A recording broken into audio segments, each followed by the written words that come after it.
안녕하십니까? 인생의 복잡한 문제들을 말씀으로 단칼에 해결해주는 김종근 목사의 쾌도 남마입니다.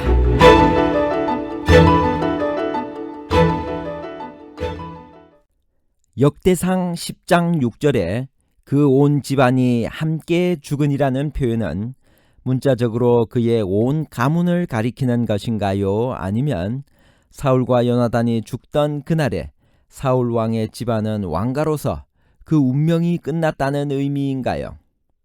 문자적 의미와 상징적 의미에 관한 복잡한 문제를 하나님 말씀의 가르침으로 명쾌하게 해결해 드리겠습니다. 역대상 10장은 이스라엘의 초대왕 사울의 등극이나 업적으로부터 시작하지 않고 사울의 죽음으로 시작합니다. 역대상의 기록 목적은 무엇인가요?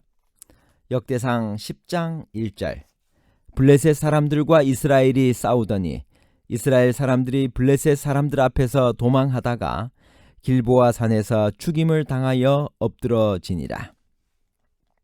역대상은 이스라엘의 초대왕 사울에 관한 것을 과감히 생략하고 그의 죽음과 종말만 기록했습니다. 오랜 포로 생활에서 돌아온 이스라엘 백성들에게는 실패로 끝난 사울 왕의 시대가 아니라 다윗 왕조의 찬란한 번영의 시대를 회상하고 믿음과 용기를 얻는 것이 절실히 필요했습니다. 사울 왕조의 몰락은 다윗 왕조의 시작이었습니다. 역대상 10장은 사무엘상의 마지막 장인 31장과 내용이 같습니다. 누구와 누구 사이에 전쟁이 벌어졌나요? 역대상 10장 1절 블레셋 사람들과 이스라엘이 싸우더니 이스라엘 사람들이 블레셋 사람들 앞에서 도망하다가 길보아 산에서 죽임을 당하여 엎드러지니라. 역대상 10장에서 사무엘상의 내용이 끝나고 11장부터는 사무엘하의 내용이 시작됩니다. 사울은 그동안 블레셋과 여러 번 전쟁을 치렀습니다. 드디어 마지막 전투가 시작되었습니다. 사울은 블레셋의 추격을 피하여 길보아 산으로 쫓겨갔습니다. 그날 이스라엘은 크게 패했습니다. 길보아 산에서 사울은 어떤 최후를 맞이했나요? 사무엘상 31장 3절에서 6절입니다. 사울이 패전함에 활 쏘는 자가 따라잡으니 사울이 그 활 쏘는 자에게 중상을 입은지라. 그가 무기를 든 자에게 이르되 내 칼을 빼어 그것으로 나를 찌르라. 할례 받지 않은 자들이 와서 나를 찌르고 모욕할까 두려워하노라 하나 무기를 든 자가 심히 두려워하여 감히 행하지 아니하는지라. 이에 사울이 자기의 칼을 뽑아서 그 위에 엎드러짐에 무기를 든 자가 사울이 죽음을 보고 자기도 자기 칼 위에 엎드러져 그와 함께 죽으니라. 사울과 그의 세 아들과 무기를 든 자와 그의 모든 사람이 다 그날에 함께 죽었더라.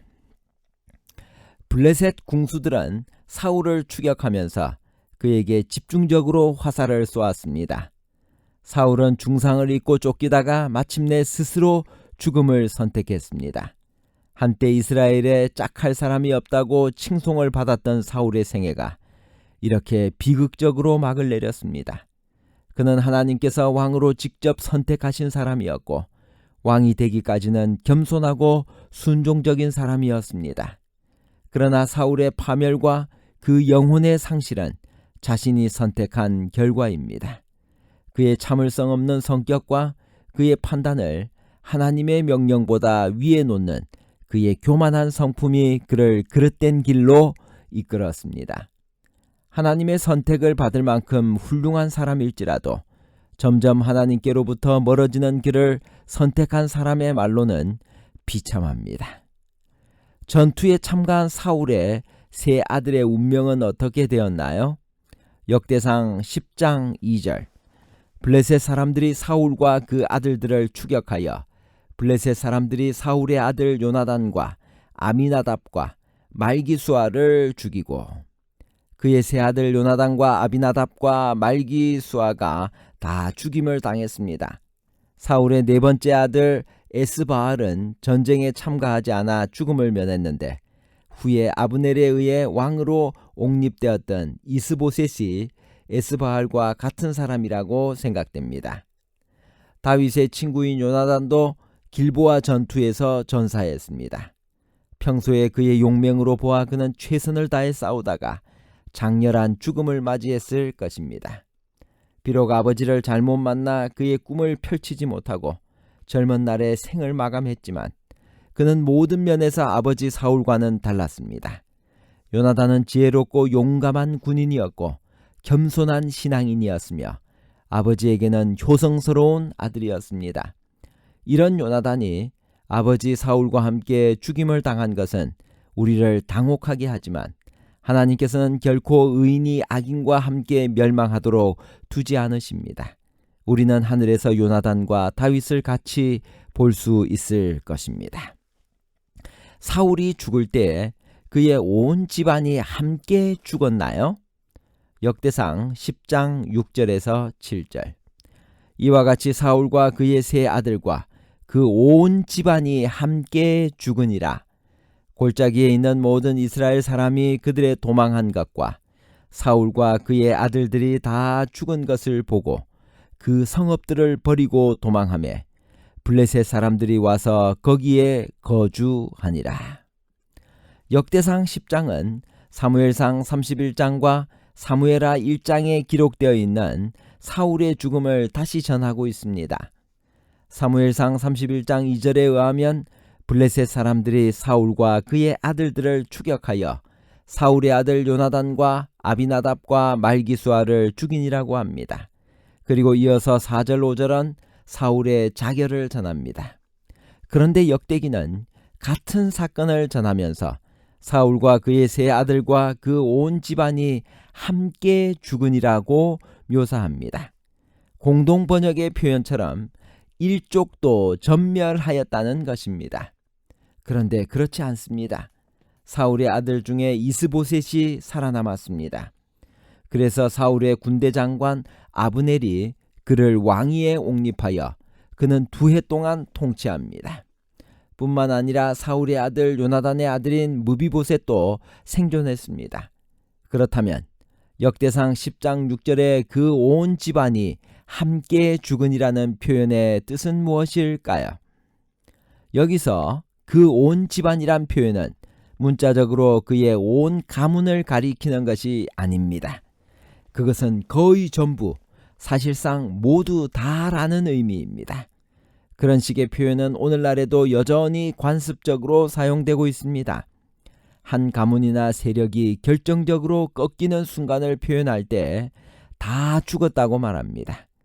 역대기 기자는 이스보셋이 살아남아 왕위에 올라 2년간 통치한 사실이나 무비보셋의 생존 사실을 당연히 알고 있었습니다.